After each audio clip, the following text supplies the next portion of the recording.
welcome to Midday Update. Coming up are the headlines for the day. Mjumba magic leaves people spellbound. Sohar festival in North Al-Bathana witnesses huge turnout. Al-Shabiba Radio of Oman wins YouTube prize at Kuwait Creativity Award. India to set G20 agenda amid global challenges including Ukraine war. US achieves major scientific breakthrough in fusion technology. UN says worried by hate on social media. Qatar final to be Messi's last FIFA World Cup game, confirms Argentine star. Messi becomes highest goal scorer for Argentina in FIFA World Cup history. Those are the headlines. Now for the local stories for the day. At the time when football fans are in a race to predict the winners of the FIFA World Cup Qatar 2022 matches, an Omani has become an instant celebrity in the Middle East for his precise predictions. Popularly known as Mjumba, Muhammad Al-Hajri has been spot on in predicting the team to lose. All he does is wear the jersey of the team and his magic works, as that particular team has lost since his first prediction. It may not have been the way he began, as he put on the jersey of Qatar in their opening match on November 20th against Ecuador. The host lost, and since then Mjumba has been spot on with the team jersey he puts on going on to lose. But with the instant celebrity status in the Middle East, Arab fans have now implored Mjumba to wear the France jersey ahead of tonight's semi-final against Morocco. Morocco made history when they became the first African and Arab nation to reach the World Cup semi-finals. On Tuesday, Mjumba wore a Croatia jersey, and the result was Argentina winning the match 3-0.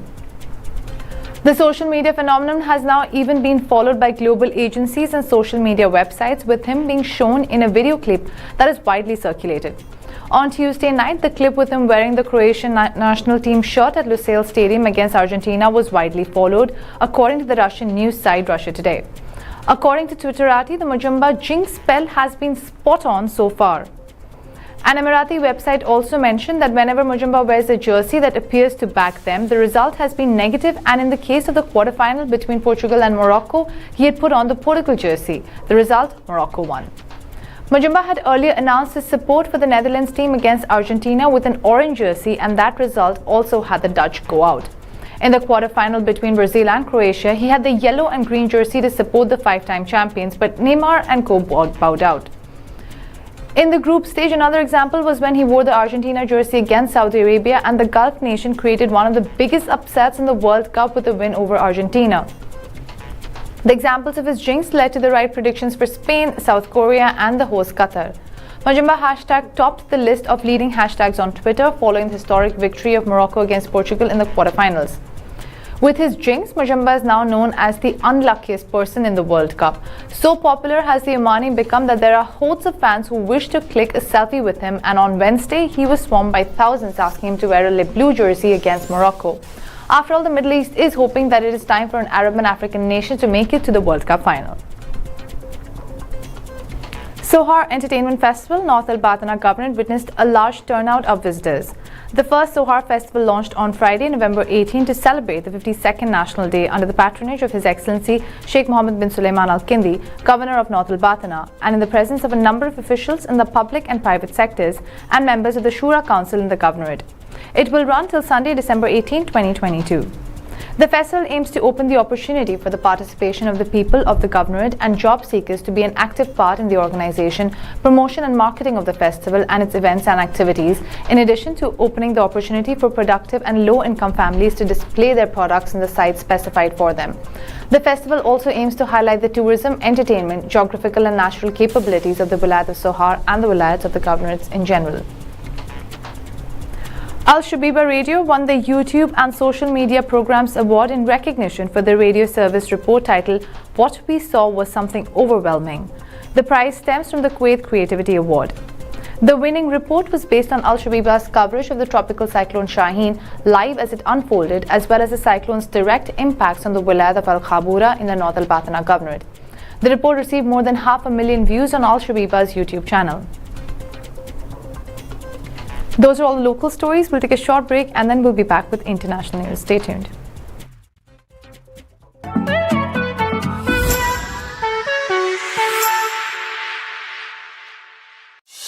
Circle just landed in Oman. Now you can enjoy your life in Oman and save through unlimited buy two for the price of one offers and discounts starting 20% onwards, and finally track your savings at more than 1,000 leading vendors covering all your needs all over Oman. Download Circly Oman mobile application, subscribe and try 1 month for free. Insert your credentials through your preferred payment gateway, and don't worry, you won't be charged during the free trial. Plus, you can opt out at any time. Upgrade your lifestyle with Circly Oman. We play, you listen. You talk, we listen. You got something to say? We want to hear it. 95.4 in Muscat. And 91 in Salalah. Music, news, views, and everything in between. TFM. TFM. Let's talk.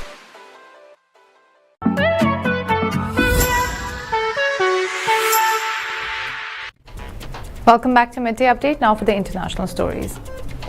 India took up the G20 presidency this month and has a crucial year coming ahead for its global ambitions. Global challenges, including the war in Ukraine, as well as the serious concerns posed by the aftermath of the pandemic, are aspects that India's presidency predominantly would be focusing upon. The joint effort of groupings such as the G20 has historically played an important role in laying forth concerns of the global world that have largely gone unheard of at other multilateral forums. India thus finds itself steering the global agenda towards concerns not only in regard to its adjoining regions, but also of those in the global south. At a panel discussion in Jaipur this month, G20 Sherpa Amitabh Kant said India's G20 presidency has come at a time when this world is under political turmoil and there are challenges of geopolitical crisis in Europe, breakdown of supply chains, the situation of climate action and poverty.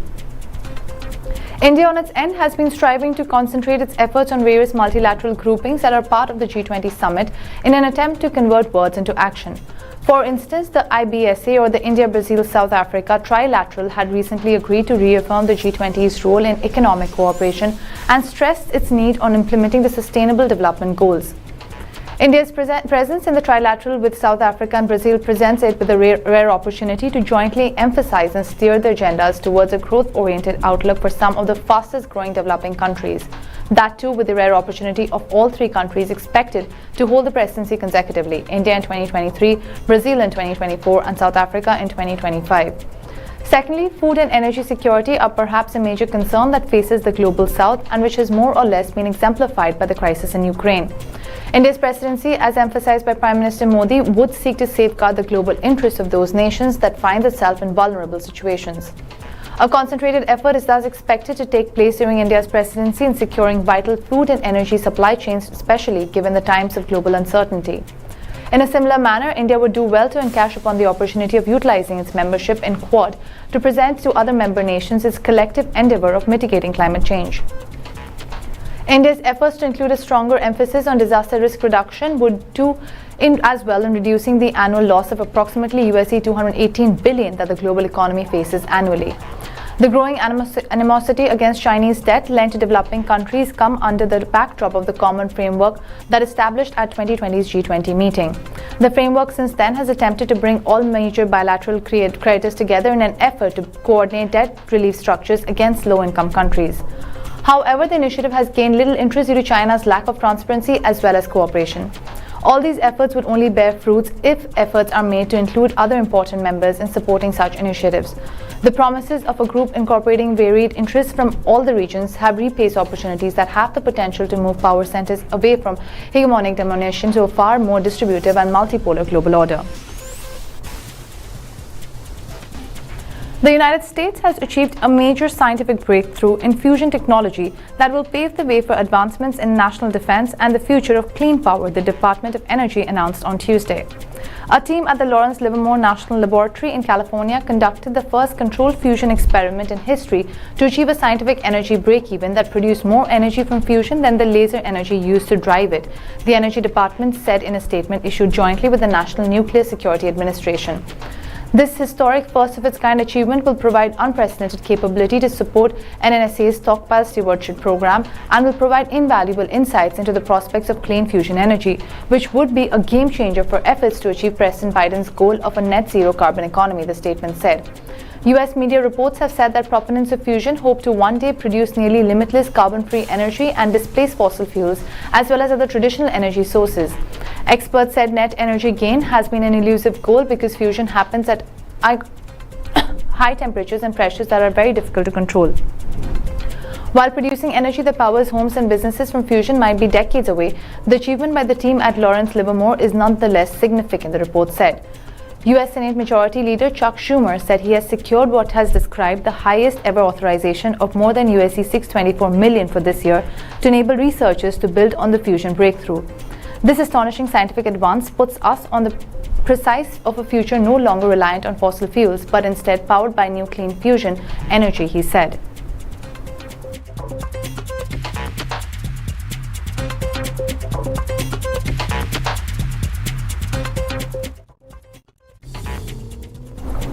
The United Nations is worried about spreading hate and misinformation on social media networks, spokesperson Stefan Dujarric said on Tuesday. The UN spokesperson made these remarks after Elon Musk dissolved Twitter's department that addresses harassment cases on the microblogging website.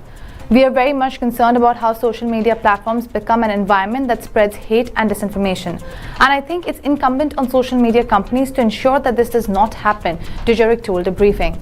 The Secretary General, however, has no comments on Twitter's new technical changes, Dujarric added. On Monday, Twitter dismantled the company's Trust and Safety Council responsible for tackling harassment and child exploitation. The move comes as newly minted Twitter owner Elon Musk is cancelling many of the network's policies and practices that had been in place prior to his acquisition. Musk this month announced he wants to change certain technical features of Twitter, including increasing the number of characters on Twitter from 280 to 4,000. In addition, the billionaire would like to see the maximum length of videos extended, a change which could help bloggers and others to make money while creating better content on the platform. Those are the international stories. We'll take a short break and we'll be back with sports news. Stay tuned.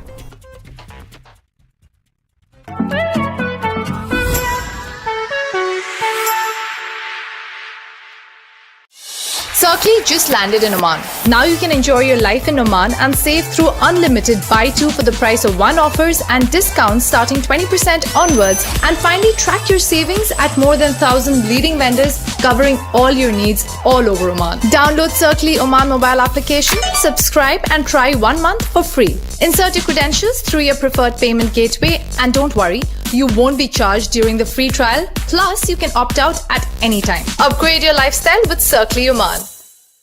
We play, you listen. You talk, we listen. You got something to say? We want to hear it. 95.4 in Muscat. And 91 in Salalah. Music, news, views, and everything in between. TFM. TFM. Let's talk.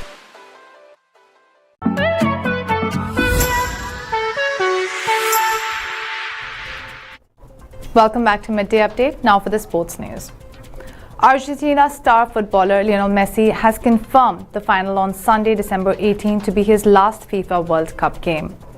The talismanic forward will be kicking for World Cup glory for the final time at football's grandest stage against either France or Morocco, and will look to draw curtains on his World Cup journey with the elusive trophy making its way to his already distinguished trophy cabinet.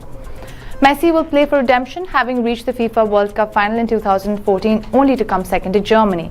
The 35-year-old is playing his fifth World Cup, surpassing the four of Diego Maradona and Javier Mascherano. The forward's goal in the 34th minute helped Argentina take the lead in the semi-final against Croatia on Tuesday.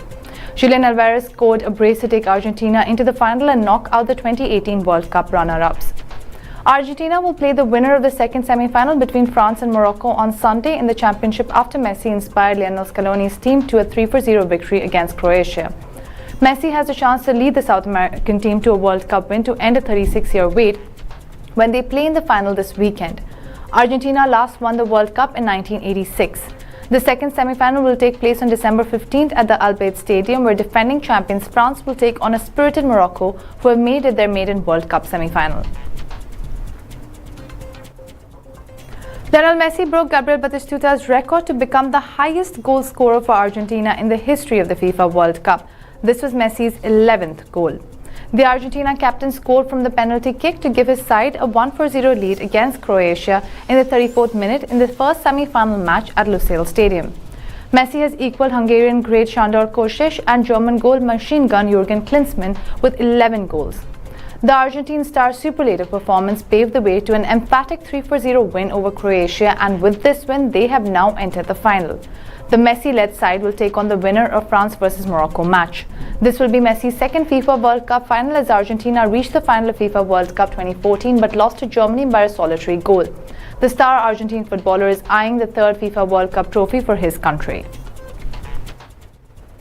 Those were all the local, international and sports stories for the day. For more updates, stay tuned and keep watching TTV. You've just heard the live feed from the TTV studios on TFM 95.4. Let's talk.